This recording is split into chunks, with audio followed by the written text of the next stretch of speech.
నమస్కారం అండి, మీ పేరు? అమ్మ, నా పేరు యాట ఓబ్లేసు. నేను కర్నూలు జిల్లా నుంచి వచ్చాను. ఈరోజు రాష్ట్రంలో ఒక పండగ వాతావరణం తీసుకొచ్చినారంటే అది కేవలం వైఎస్ జగన్మోహన్ రెడ్డి గారే. స్టాచ్యూ దగ్గర అంబేద్కర్ గారి హిస్టరీని చూస్తుంటే ఆ స్టాచ్యూ విజిట్ చేసిన ప్రతి విద్యార్థి ఎవరైతే ఉన్నారో వాళ్ళ భవిష్యత్తుకి ఒక పునాది పడే విధంగా, అంటే వారి యొక్క తల్లిదండ్రులు ఏ విధంగా కష్టపడి చదివిస్తున్నారనే కళ్ళకు కనిపించేలాగా అంబేద్కర్ గారి యొక్క కష్టం ఏ విధంగా పడి చదివాడో అలా గొప్పగా అంబేద్కర్ గారి హిస్టరీని పెట్టి ఈరోజు ప్రపంచంలోనే అత్యధికంగా ఈ యొక్క స్టాచ్యూని ఏర్పాటు చేయడము, అంటే జగన్మోహన్ రెడ్డి గారి హృదయంలో ఏదైతే అంబేద్కర్ గారు ఉంచిందో ఆ యొక్క తన ఆలోచన తన మనసులో ఉన్నది ఇక్కడ ఈ స్టాచ్యూ దగ్గర కళ్ళ కట్టినట్టు చూపిస్తున్నారు. మరి అందుకు ఈ రాష్ట్రంలో ఉన్న ఎస్సీ ప్రజలందరికీ జగన్మోహన్ రెడ్డి గారికి కృతజ్ఞతలు తెలియజేస్తున్నాం.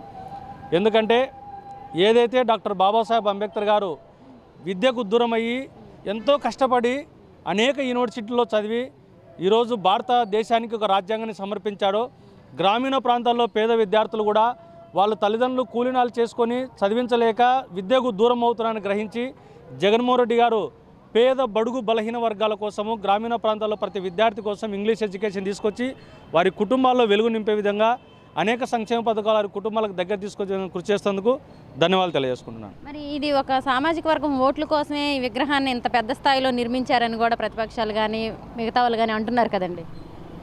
డాక్టర్ బాబాసాహెబ్ అంబేద్కర్ అనే భారత రాజ్యాంగ నిర్మాత ఒక కులానికి ఒక మతానికి సంబంధించిన వ్యక్తి కాదు. ఇండియాలో ఉన్న ప్రతి పౌరునికి సంబంధించిన వ్యక్తి. డాక్టర్ బాబాసాహెబ్ అంబేద్కర్ తన రాజ్యాంగంలో ఈ కులానికి అని చెప్పేసి ఆర్టికల్స్ లేవు. ప్రతి పౌరునికి తన హక్కులు వర్తించే విధంగా ఎస్సీ ఎస్టీ బీసీ మైనార్టీ అనే నిదానంతో ఆ రోజు ఒక అడుగేసి ఈ దేశానికి ఒక దిక్సూచన ఇచ్చాడు. మరి అలాగే జగన్మోహన్ రెడ్డి గారు కూడా సామాజిక సమత సంకల్ప సభ అనే ఈ యొక్క ఆలోచనతో ప్రతి పేద బడుగు బలహీన వర్గాలంటే ఎస్సీ ఎస్టీ బీసీ మైనార్టీల ఆలోచనతోనే ముందుకెళ్తున్నారు తప్ప ఇది రాజకీయానికి సంబంధించిన అంశమే కాదు. కేవలం డాక్టర్ బాబాసాహెబ్ అంబేద్కర్ అంటే భారత రాజ్యాంగ నిర్మాత. ఆయన స్ఫూర్తి ప్రతి కుటుంబము, ప్రతి పేద ప్రజలు, ప్రతి విద్యార్థి తీసుకోవాలని చెప్పేసి ఒక ఆలోచనతోనే జగన్మోహన్ రెడ్డి గారు పెట్టారని చెప్పేసి నేను తెలియజేస్తున్నాను. మరి ఆయన స్ఫూర్తితో అంటున్నారు, ఆయన చేసినవన్నీ ఆయన అనుకున్న పనులన్నీ జగన్ గారు చేస్తున్నారండి. ఆయన స్ఫూర్తిలో ఆయన బాటలో నడుస్తూ జగన్మోహన్ రెడ్డి గారు డాక్టర్ బాబాసాహెబ్ అంబేద్కర్ ఆలోచన విధానాన్ని తూచా తప్పకుండా పాటిస్తున్నారు. ఎందుకంటే పేద బడుగు బలహీన వర్గాలకు కావాల్సిన ముఖ్యమైన అంశాలు సంక్షేమ పథకాలలో కొన్ని ఏవైతే గ్రామీణ ప్రాంతాల్లో పేద రైతులు కానీ పేద ప్రజలు కానీ ఎవరి దగ్గరికి వెళ్లకుండా అవినీతి లేకుండా సచివాలయం నుంచి డైరెక్ట్గా వారి యొక్క పనులు చేసుకొని వారి కార్యక్రమాలు చేసుకుంటున్నారు.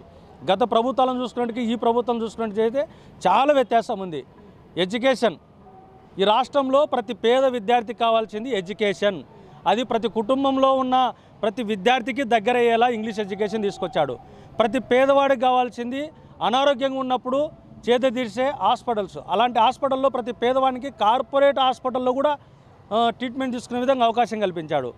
అలాగే సంక్షేమ పథకాలు అయితేనేమి మరి జగన్మోహన్ రెడ్డి గారు డైరెక్ట్ వారి ఇంటికి చేరే విధంగా ప్రతి అక్కకు, ప్రతి చెల్లికి, ప్రతి అవ్వకు, ప్రతి తాతకు తోడుగా ఉండి బాబాసాహెబ్ అంబేద్కర్ ఆలోచన విధానంతోనే ముందుకు నడుస్తున్నానని చెప్పేసి తెలియజేస్తున్నాను. మరి ఈ సంక్షేమ పథకాలు అంటున్నారు, ఈ సంక్షేమ పథకాలు ఇచ్చి కూడా జనాల సోమరపోతులను చేస్తున్నారు అని చెప్పేసి కూడా అంటున్నారు. ధరలు పెంచేశారు కానీ అభివృద్ధి ఏం చేయట్లేదు జగన్ గారు అని చెప్పేసి కూడా ప్రతిపక్షాలు ఆరోపిస్తున్నారు కదండి. గత ప్రభుత్వాలు చూసుకున్నట్టయితే సోమరిపోతులు ఎక్కడ ప్రజలు కాలేదు. రాజకీయాల్లో ఉన్నటువంటి కొంతమంది స్వార్థపరులు వారి రాజకీయ భవిష్యత్తు కోసము ఈ సంక్షేమ పథకాలు ఇస్తే పేదవాడు బాగుపడతాడే, వాడు మన దగ్గరికి రాడే, మన ఇళ్ళ దగ్గరికి రాడే అని కొంతమంది కుట్రపూరిత ఆలోచనతో జగన్మోహన్ రెడ్డి గారు ఒక సామాజిక వర్గంతో రాజకీయం చేయకుండా అన్ని కులాలకు ప్రాధాన్యత ఇస్తూ రాజకీయం చేస్తున్నాడని ఆ ఓట్ బ్యాంకును డైవర్ట్ చేయడానికి ఆయన మీద బురద తలుతున్నారు తప్ప ఈ రాజకీయ పార్టీలో అవతల ఉన్న వాళ్ళు కూడా ఎవరు కూడా జగన్మోహన్ రెడ్డిని ఏం చేయలేరు. ఎందుకంటే పేద బడుగు బలహీన వర్గాలు జగన్మోహన్ రెడ్డి గారి అంటేనే ఉన్నారు.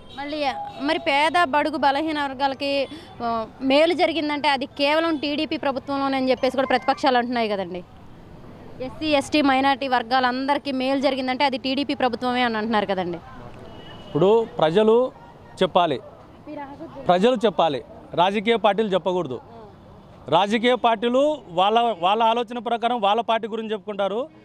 కానీ ప్రజలు ఎక్కడైతే గ్రామీణ ప్రాంతాల్లో అభివృద్ధి చెందుతున్నారో ప్రజలే రేపు పొద్దున రానున్న ఎలక్షన్లో బుద్ధి చెప్తారు.